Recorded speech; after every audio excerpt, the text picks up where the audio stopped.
समुत्कर्ष समिति से जुड़ी सभी जानकारियां प्राप्त करने के लिए हमारे YouTube चैनल समुत्कर्ष समिति को अवश्य सब्सक्राइब करें।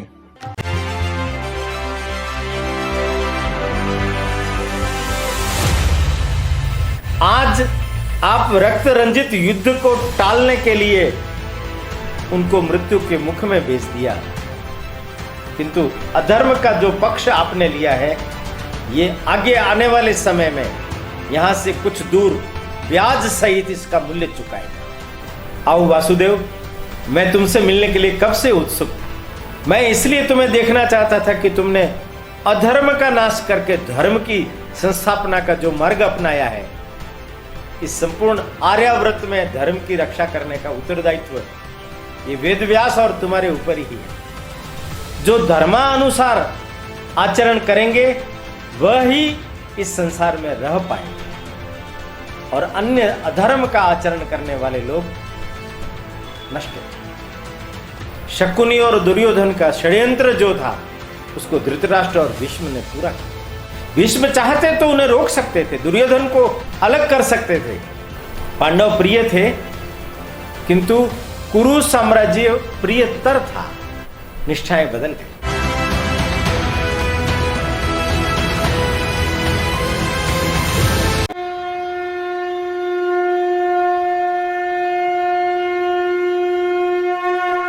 आज हमारे बीच में हमारे जो मुख्य उद्बोधन करता है, हमारे प्रेरक, हमारे पथ प्रदर्शक, वर्ष 1986 से जो अपना जीवन राष्ट्र निर्माण और राष्ट्र सेवा के लिए समर्पित कर चुके हैं, ऐसे संघ के प्रचारक माननीय ओमजी भाई साहब, आप एक प्रखर लेखक विचारक हैं। आप द्वारा कई पुस्तकें लिखी गई हैं, जिनमें मेवाड़ गौरव गाथा, जन जन के महावीर, पन्नादाय, बाबा रामदेव जैसी 25 पुस्तकों का आपने लेखन किया है, और जो आज हमारे बीच में हमारे ज्ञानवर्धन के लिए आज प्रकाशित होकर हमारे बीच में है। मैं आज के इस पुनीत अवसर पर मान्यवर भाई साहब से निवेदन करूंगी कि हमें प्रबोधन प्रदान करें। आदरणीय ओमजी भाई साहब।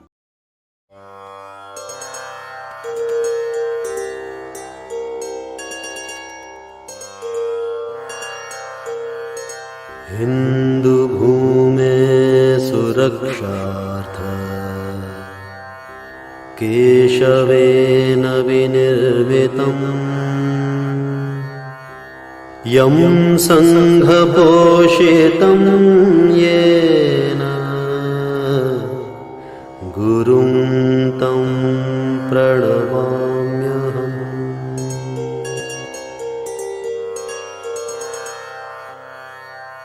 नमस्कार।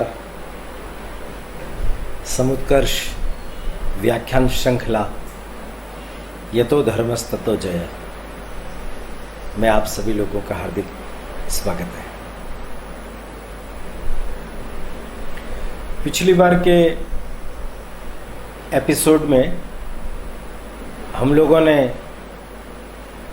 पांडवों के हिडंब वन से चल करके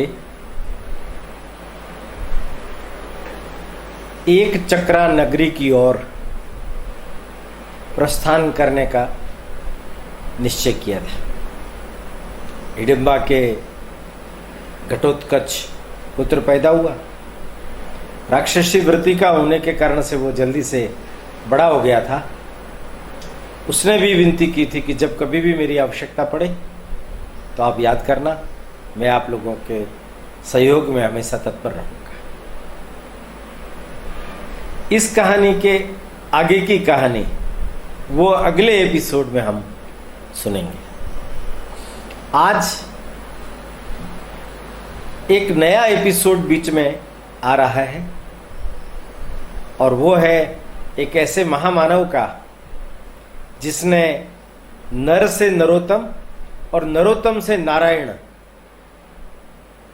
बनने की अपनी आकांक्षा को मूर्त रूप दिया। यतो धर्मस ततो जय। जहां कृष्ण है वहां विजय है। माने कृष्ण धर्म के पर्याय बन गए। कृष्ण का हर आचरण, कृष्ण का हर कदम, कृष्ण के जीवन की हर घटना धर्म का पर्याय बन गई। कृष्ण यानी धर्म, धर्म यानी कृष्ण। ठीक वैसे ही जैसे श्री कृष्ण द्वैपायन, वो भी धर्म के बहुत बड़े प्रतिनिधि बन करके उन्होंने आश्रम व्यवस्था को जागृत किया, ऋषि मुनियों की तप तपस्या को जागृत किया, निर्धनता में भी अपने जीवन को धर्मनिष्ठ सत्यनिष्ठ रख करके उस परमपिता परमात्मा की खोज में अपना जीवन लगा देना, अर्पण कर देना और धर्म की संस्थापना में अपना योगदान देना। ये दोनों ही कृष्ण धर्म के पर्याय बन करके महाभारत में पग पग पर हमारा निर्देश करते हैं। हम जानते हैं कृष्ण भगवान का पूरा जीवन मुझे दोहराने की आवश्यकता नहीं। हम जानते हैं कृष्ण भगवान का जो जन्म है वो अष्टमी के दिन हुआ, कृष्ण पक्ष की अष्टमी। आप गौर करना, मैं एक चीज की ओर आपका ध्यान केंद्रित करता हूं। अमावस्या में चंद्रमा विलीन हो जाता है और पूर्णिमा पर चंद्रमा पूर्ण यौवन पर खड़ा होता है। क्या अष्टमी का चंद्र देखा? चाहे कृष्ण पक्ष का चंद्र हो चाहे शुक्ल पक्ष का चंद्र हो, एक ही जैसा दिखेगा। यह बहुत बड़ा प्रतीक है। कृष्ण जैसे व्यक्ति ने अपने जन्म के लिए अष्टमी को चुना, वो भी कृष्ण पक्ष की, पर कृष्ण पक्ष और शुक्ल पक्ष कृष्ण के लिए कोई मायना नहीं रखती। एक ही चीज मायना रखती है, वो है स्थिरता, स्थिर चित्त वृत्ति। अपने जीवन का लक्ष्य धर्म की संस्थापना के लिए संपूर्ण आर्याव्रत के अंदर जो कुछ भी मुझे करना पड़ेगा वो मैं करूंगा, वो धर्माचरण होगा। अपना मामा कंस, जिसने मां और पिताजी को जेल में डाल दिया था, उसके अग्रजों को शिला पर पटक करके निर्ममता निर्दयता पूर्वक मार डाला था। उसका बदला लेने के लिए नहीं, ध्यान से समझिए, उसका बदला लेने के लिए नहीं, अपितु कंस अधर्म का प्रतीक बन गया था। जरासंध की पुत्रियां अस्ति और प्राप्ति, उनसे विवाह करने के बाद तो वो निरंकुश हो गया। उसकी आसुरी सत्ता का नाश करना, धर्म की स्थापना करना, यही एकमेव कारण था जिसके कारण से श्री कृष्ण ने कंस को अपने एक ही मुक्के से नष्ट कर। यह कृष्ण के जीवन का टर्निंग पॉइंट है। उससे पहले भी उसने गोकुल में अनेक क्रांतिकारी कदम उठाए हैं। पूतना, अन्य नरकासुर, बकासुर, कितने ही लोगों का वध कर देना, उनके ऊपर आई हुई सब आपत्तियों का निवारण कर देना, इंद्र जैसे देवलोक के सर्वशक्तिमान व्यक्ति को चुनौती देना, गोकुल के लोगों का संगठन खड़ा करके मथुरा के लोगों के बीच में विश्वास पैदा करना, अनेक घटनाएं।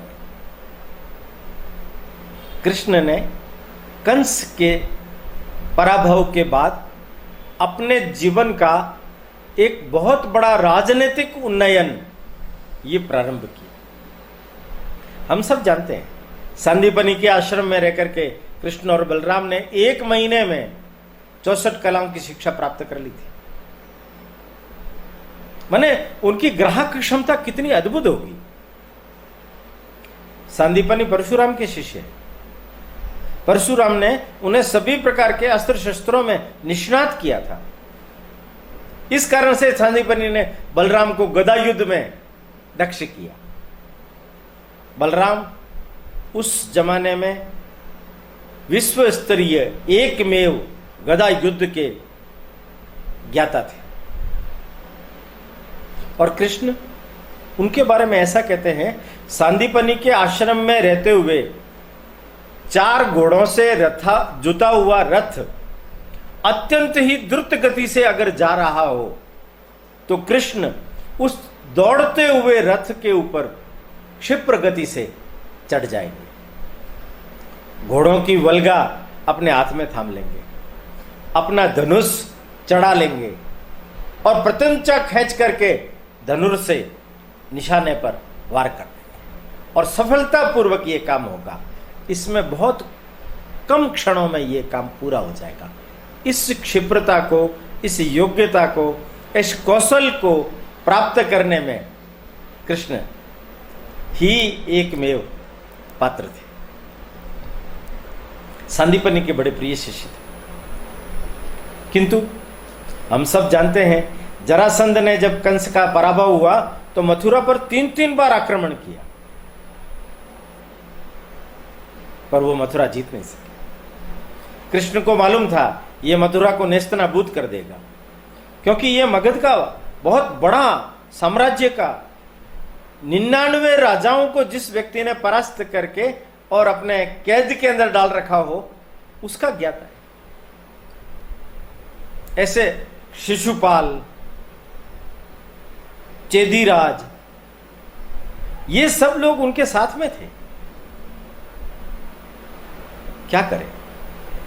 एक ही निर्णय किया। जब बलराम द्वारिका के पास में युद्ध करने के लिए अपनी पत्नी को प्राप्त करने के लिए गए थे, उसी समय ही उन्होंने भी सोचा, और कृष्ण ने जब देखा तो उन्होंने सोचा समुद्र के तट पर अगर हम हमारे राज्य को प्रस्थापित कर देते हैं तो हम सुरक्षित हो जाएंगे। द्वारिका की स्थापना हुई, पूरी मथुरा को वहां ले जाकर के बसाया गया। काल यवन ने पीछा किया तो युक्तिपूर्वक काल यवन का वध हुआ। जरासंध उसके बाद में भी जब आया, गोमंतक की पहाड़ियों में कृष्ण और बलराम छुप गए और वहां उन्होंने युक्तिपूर्वक जरासंध का पतन किया।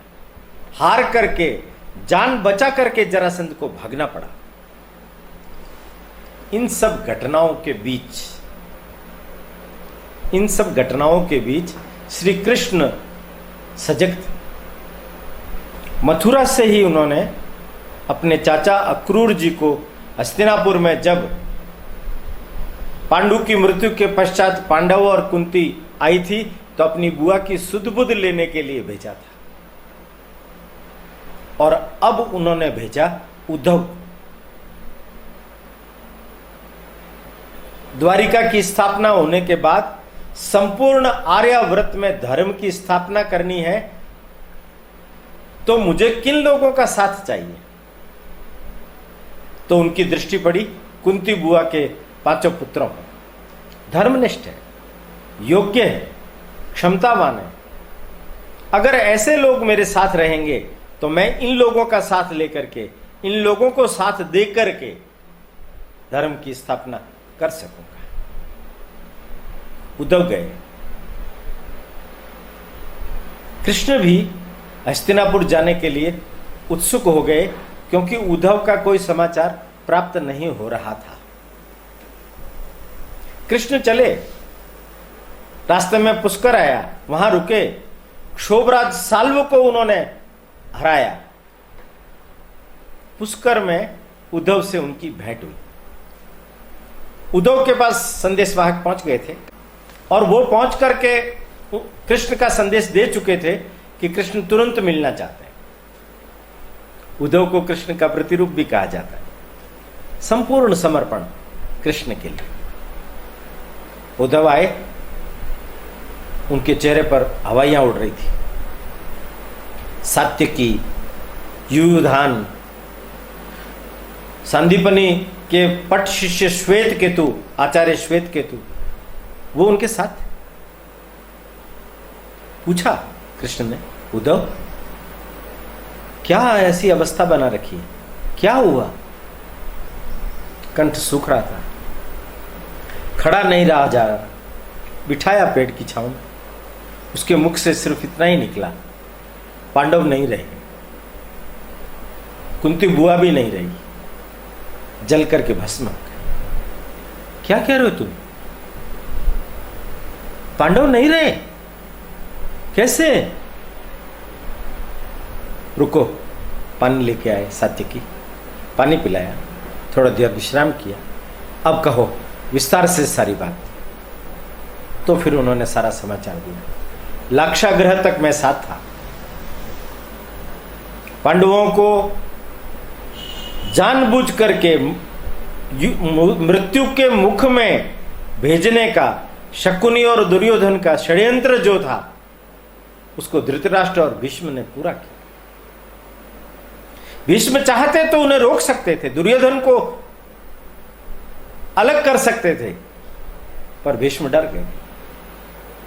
पांडव प्रिय थे, किंतु कुरु साम्राज्य प्रियतर था। निष्ठाएं बदल गई, चले गए।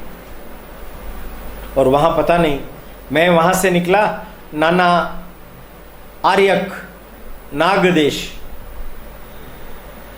ये जहां इडम्ब वन है उसके पास में ही नाग प्रदेश, नागाओं का। उस नाग प्रदेश में नाना आर्यक से मिलने के लिए वो चले गए। वहां की राजधानी उत्कोचक, वहां से लौट करके अभी आए।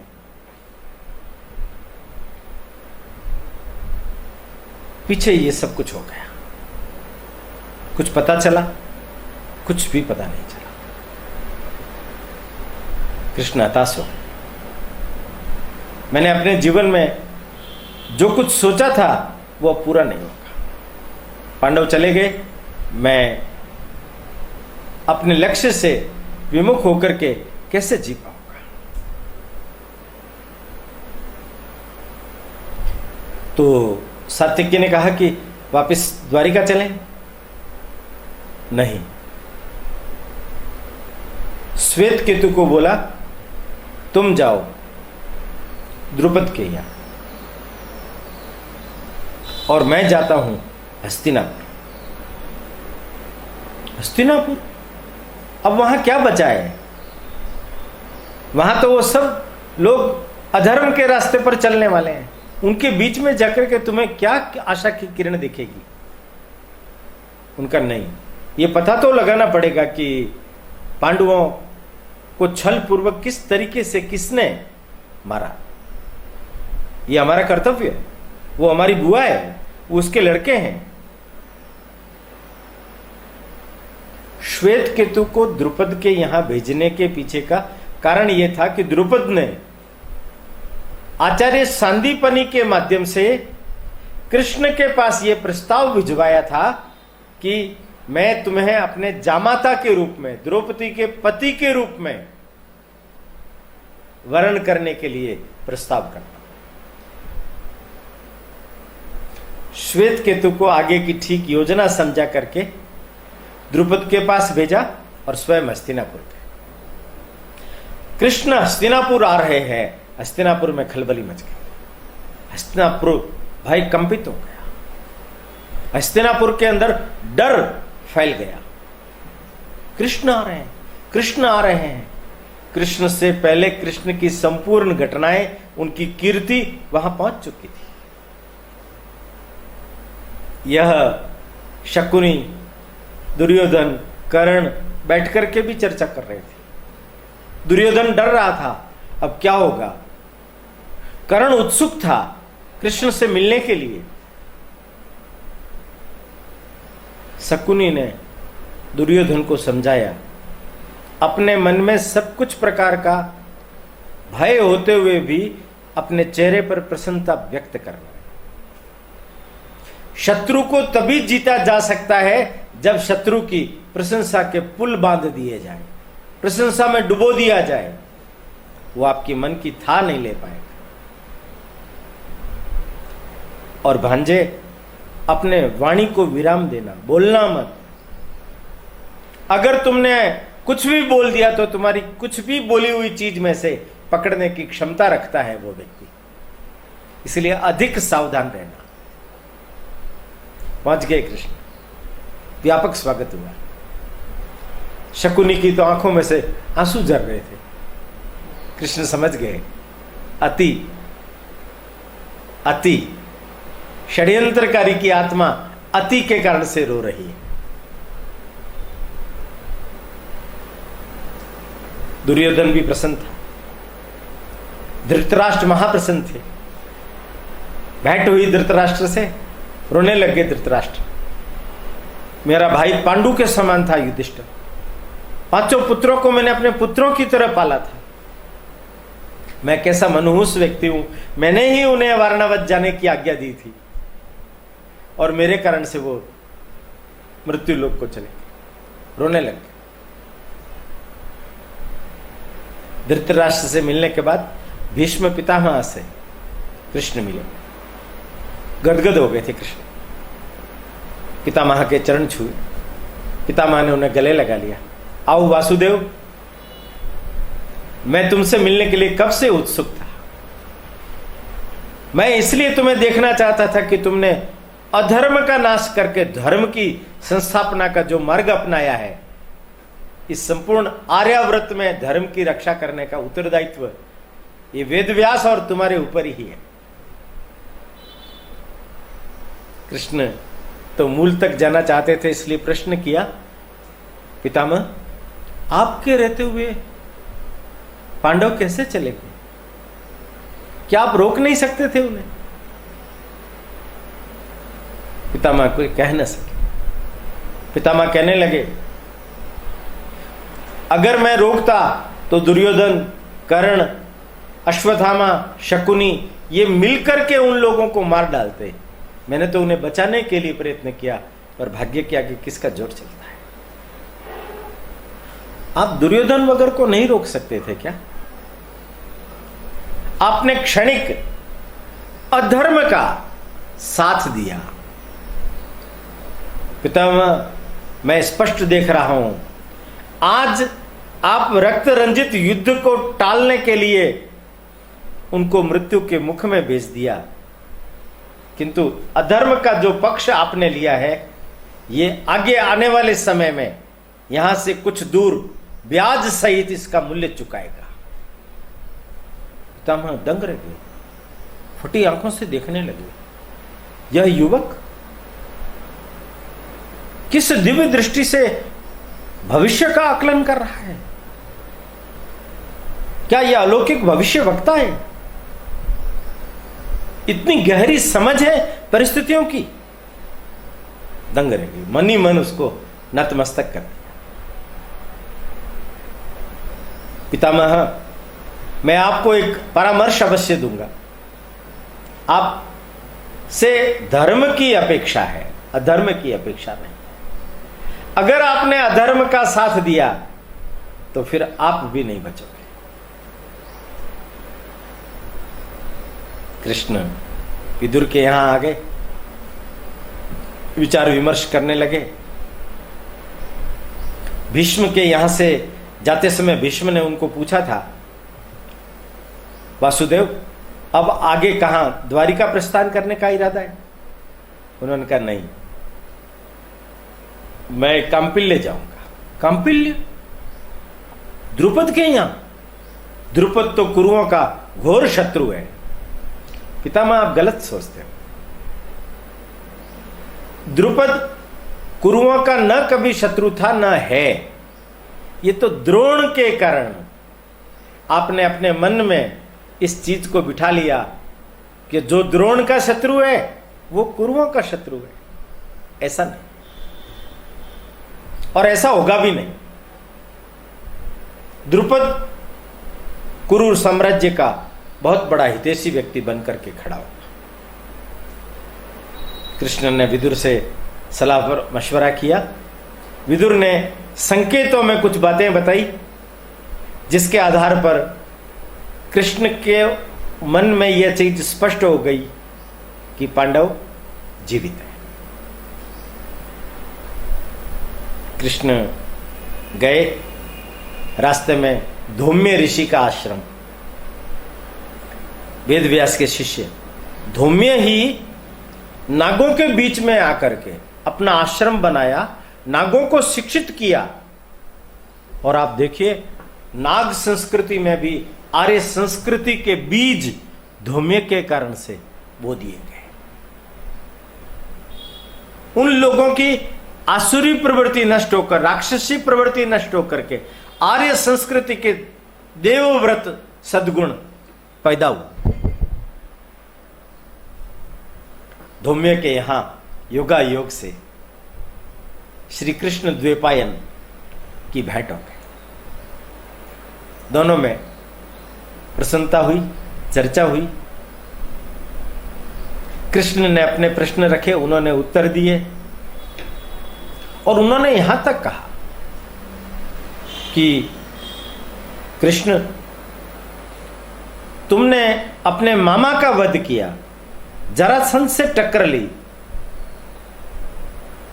तुमने धर्म का अधिष्ठान स्वीकार करके संपूर्ण आर्यावृत्त को धर्म क्षत्र के नीचे लाने का जो प्रण किया है, मैं तुम्हारे साथ हूं। मैंने भी अपने युवकपन में बहुत संघर्ष किया। आज जगह जगह पर आश्रम, उन आश्रमों के अधिष्ठाता, वहां के रहने वाले ऋषि मुनि, वहां रहने वाले ब्रह्मचारी सभी धर्मनिष्ठ, तपोनिष्ठ जीवन, सत्यनिष्ठ जीवन जी रहे हैं। क्षण भर का भी उनके जीवन के अंदर क्षरण नहीं आता। वो अपनी मर्यादा को जानते हैं, और इसके कारण से मैं आज ये दावे के साथ कह सकता हूं, हमारे सभी आश्रम तीर्थ बन गए, और लोग, प्रजाजन उन तीर्थों का निरीक्षण करके, वहां रह करके, वहां जाकर के, वहां दर्शन करके अपने जीवन में भी धर्म को धारण करने का संकल्प लेते हैं। तुम्हें भी ये सब करना है। फिर अब तुम्हारी आगे की क्या योजना है? तब कहा कि मैं कांपिल्य जा रहा हूं। द्रुपद के मन में क्षुब्धता है। द्रोण से पराजित जो हुआ है द्रुपद, उसके कारण से उसके मन में और उनके परिवार के मन में यह एक व्यथा है।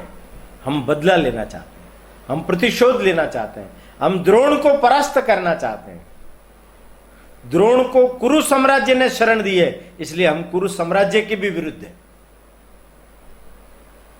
यह आपसी वैमनस्य, उसको निकालकर, प्रतिशोध की भावना को निकाल करके, उनको भी, जो धर्मनिष्ठ व्यक्ति है, धर्मनिष्ठ राजा है, उनको मैं सद प्रेरणा देने का प्रयत्न करूंगा। मैं सफल होऊंगा या नहीं मुझे नहीं मालूम, पर मैं जा रहा हूं। व्यास मुस्कुराए। उनका कि तुम अपनी योजना में जरूर सफल होगे, क्योंकि मैं जानता हूं कि कृष्ण कौन है, उसकी योजना का आकार प्रकार क्या है, और वो किस तरीके से सफल होता है। कृष्ण ने धीरे से कहा, पितामह, क्या आप मानते हैं कि पांडव जीवित हैं? मुस्कुराए व्यास, कहने लगे, पता नहीं भैया, हम तो नहीं जानते, पर होंगे शायद जीवित, चाहे सदेह चाहे विदेह, होंगे शायद जीवित। कृष्ण ने प्रणाम किया, आशीर्वाद लिया। वेदव्यास ने विजयी भव बोला, चल दिया। कृष्ण पहुंचे कांपिल्य, वहां भरपूर स्वागत हुआ। द्रुपद के साथ में चर्चा हुई। उनका ज्येष्ठ पुत्र धृष्टद्युम्न, उन्हीं के घर पर शिखंडी कन्या के रूप में पैदा हुई थी, पर उसको पुरुष के रूप में रखा गया। मैंने जैसे पहले भी बोला है कि वो घर से भाग करके चला गया था द्रोण के पास। द्रोण ने स्थूल कर्ण यक्ष के माध्यम से उनकी शल्य क्रिया करा करके उसका पुरुषत्व पैदा किया। वो शिखंडी फिर वापस लौट करके आए।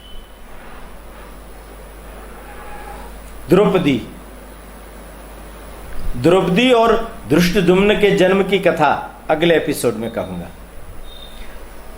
इन सब परिवार के मन में भयंकर प्रतिशोध की भावना भरी हुई थी। वे चाहते थे कृष्ण के साथ द्रौपदी का अगर विवाह हो जाए तो यादवों की संपूर्ण शक्ति और कृष्ण जैसा धनुर्धर वो द्रोण को परास्त कर सकता है। द्रुपद के बीच में चर्चा हो रही है।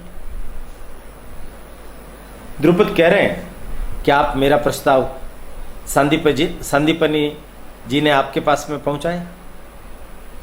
उनका पहुंचाया तभी तो मैं आया। तो आपको मेरा प्रस्ताव स्वीकार है? कृष्ण ने कहा कि मेरे प्रस्ताव स्वीकार करने से कुछ नहीं होगा। 1 मिनट के लिए मैं अगर आपका प्रस्ताव स्वीकार भी कर लूंगा तो भी आप अपने प्रतिशोध को पूरा नहीं कर पाएंगे। जरासंध जैसा व्यक्ति वो संपूर्ण आर्यावर्त को उद्दंडता पूर्वक नष्ट करने पर तुला हुआ है, उसके साथ हम कैसे लोहा लेंगे?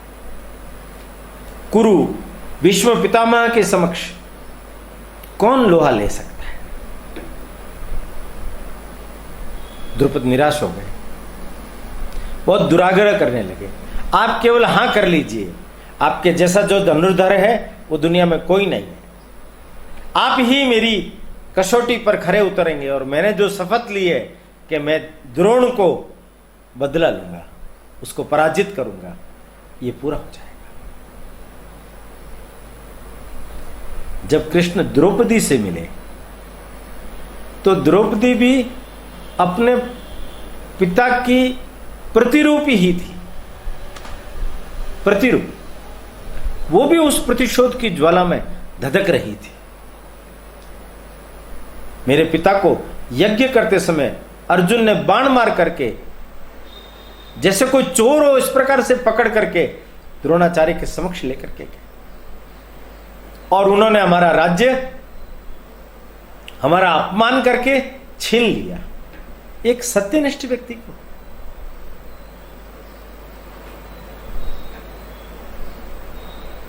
मैं आपके साथ विवाह करना चाहती हूं, इससे मेरे पिता का प्रतिशोध पूरा करने में मदद मिलेगी।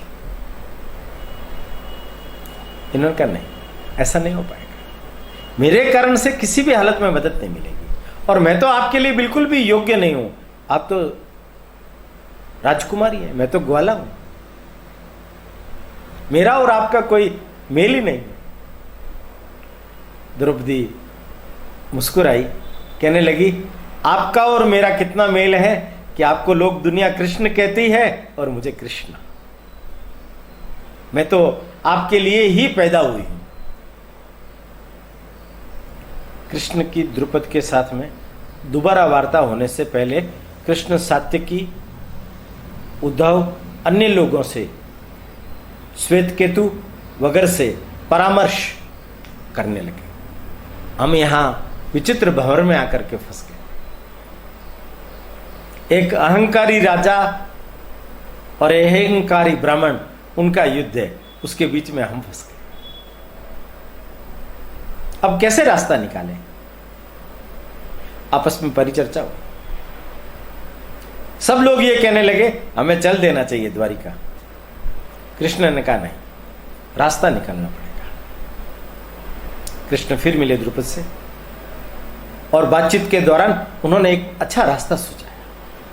उन्होंने कहा कि देखो, मैं अगर आपका जमाता बन गया तो उसका कोई लाभ नहीं होगा, पर मैं जो आपको परामर्श दे रहा हूं उस परामर्श से आप दुनिया भर के अंदर पूजे जाएंगे, आपका नाम होगा, सारे राजा आपका लोहा मान जाएंगे और आपको एक ऐसा धनुर्धारी योद्धा मिल जाएगा कि जिसके कारण से आप अपने मनवांछित इच्छा को पूरा कर सकते हैं।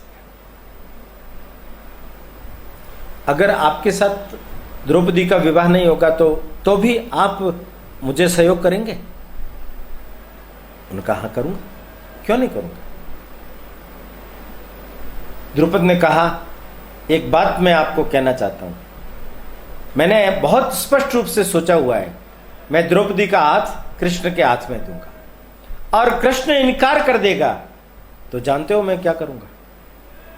जरासंध ने मेरे साथ में संधि का प्रस्ताव भेजा है, उसका पुत्र मेघ संधि, उसके लिए द्रौपदी का हाथ मांगा है। मैं द्रौपदी को उसके साथ बांध दूंगा, जरासंध का मुझे साथ मिल जाएगा और जरासंध को साथ लेकर के कुरु साम्राज्य का मैं निस्तनाभूत निर्वंश कर दूंगा। कृष्ण ने कहा कि आपकी बात तो ठीक है, किंतु किसी भी स्त्री को केवल उसके पिता के शपथ के लक्ष्य के साथ में जोड़ देना, प्रतिशोध के साथ में जोड़ देना, जीवन भर का उसका साथ होता है, क्या वो सुखी रह पाएगी? मैं जो रास्ता बताता हूं उसमें सब ठीक होगा। आप देखिए शिशुपाल को, आप देखिए चेदीराज को, जरासंध के साथ में संधि करने के बाद उनकी मृत्यु सुनिश्चित है, आपकी भी मृत्यु हो जाएगी। आप जरासंध को जानते हैं? द्रुपद कृष्ण की ओर ताकते रह गए, फिर धीरे से बोले, आपका परामर्श क्या है?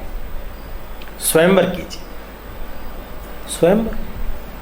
हां, सबको बुलाइए। द्रौपदी स्वयं अपने लिए वर का चयन करेगी, दुनिया का सर्वश्रेष्ठ व्यक्ति का चयन करेगी, किंतु स्वयंवर में एक प्रतिभागी के लिए एक प्रतियोगिता रख लीजिए और सर्वश्रेष्ठ धनुर्धर ही उस प्रतियोगिता में सफल हो, ऐसी युक्ति कीजिए। किंतु ध्यान रहे इसकी चर्चा किसी से नहीं करनी है कि प्रतियोगिता में भाग लेने के लिए क्या आयोजन रखा गया है। द्रुपद ने कहा, यह बात तो आपकी मेरे को समझ में आ गई, सारे आर्यावर्त के राजा एकत्रित होंगे, आप भी आएंगे ना? मैं तो यही हूं, सारा यादव कुल आएगा, अच्छे अच्छे यादव योद्धा भी आएंगे। संदीपनी से, श्वेत केतु से, उद्बोधन से परामर्श करके हम लोग निर्णय करेंगे कि परीक्षा किस प्रकार की, किंतु उस परीक्षा को उद्घाटित नहीं करना है। जिस समय सब राजा आ जाए उसी समय ही इस चीज को लोगों के सामने रखा जाए, और जो योद्धा होगा, कोई भी योद्धा हो सकता है, जो योद्धा होगा वो आगे बढ़ जाएगा और आपको सर्वश्रेष्ठ योद्धा मिलेगा। और जितने सारे राजा आएंगे, दुर्योधन भी आएगा, कर्ण भी आएगा, कुरु साम्राज्य भी आएगा, जरासंध भी आएगा, उन सबके समक्ष ये जो आपकी विजय होगी, ये द्रोण का पराभव होगा। आपकी प्रतिज्ञा द्रोण को बिना पराजित किए हुए ही पूरी हो जाएगी। द्रुपद के चेहरे पर मुस्कुराहट आ गई, उसे लगा मेरा सपना पूरा हो जाएगा, मेरा प्रतिशोध पूरा हो जाएगा। वो सहमत हो गए। कृष्ण ने कहा, तो सबसे पहला काम कीजिए, सबसे पहला काम कीजिए कि अगले चैत्र मास में द्रौपदी का स्वयंवर कौंपिल्य में आयोजित किया जा रहा है। सभी राज्यों को उसका निमंत्रण पत्रक भेज दिया जाए। द्रुपद सहमत हो गए। स्वयंवर की तैयारी प्रारंभ हो गई। संदीपनी की प्रतीक्षा की जाने लगी कि जब संदीपनी आ जाएंगे तब बैठ करके श्वेत केतु के साथ, श्वेत केतु को स्वयंवर की संपूर्ण योजना का मुख्य प्रबंधक नियुक्त कर दिया गया। कृष्ण वापस अपने शिविर में लौट आए और वहां से उन्होंने उद्धव को धौम्य ऋषि के आश्रम में भेजा।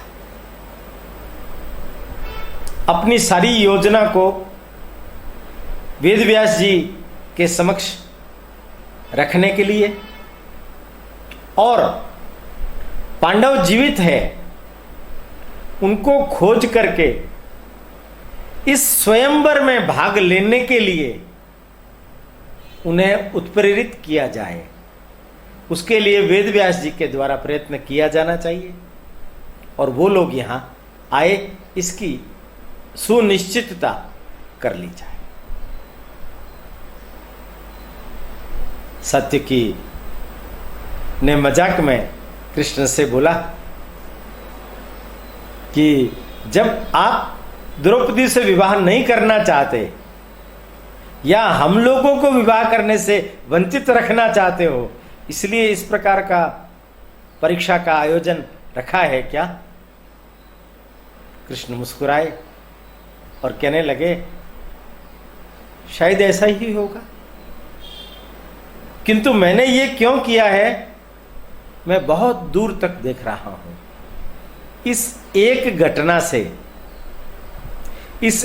घटना से संपूर्ण आर्याव्रत के अंदर यह एक संदेश चला जाएगा कि अधर्म का राज्य समाप्त, धर्म राज्य की ओर हम सब लोगों को आगे बढ़ना है। जो धर्मानुसार आचरण करेंगे वह ही इस संसार में रह पाएंगे और अन्य अधर्म का आचरण करने वाले लोग नष्ट हो जाएंगे। आज इस कथा को मैं यहीं विराम देता हूं। अगली कथा में हिडम्ब वन से निकल करके और एक चकरा नगरी में पहुंचते हैं और वहां से वेद व्यास का संदेश पाकर के कांपिल्य पहुंचते हैं।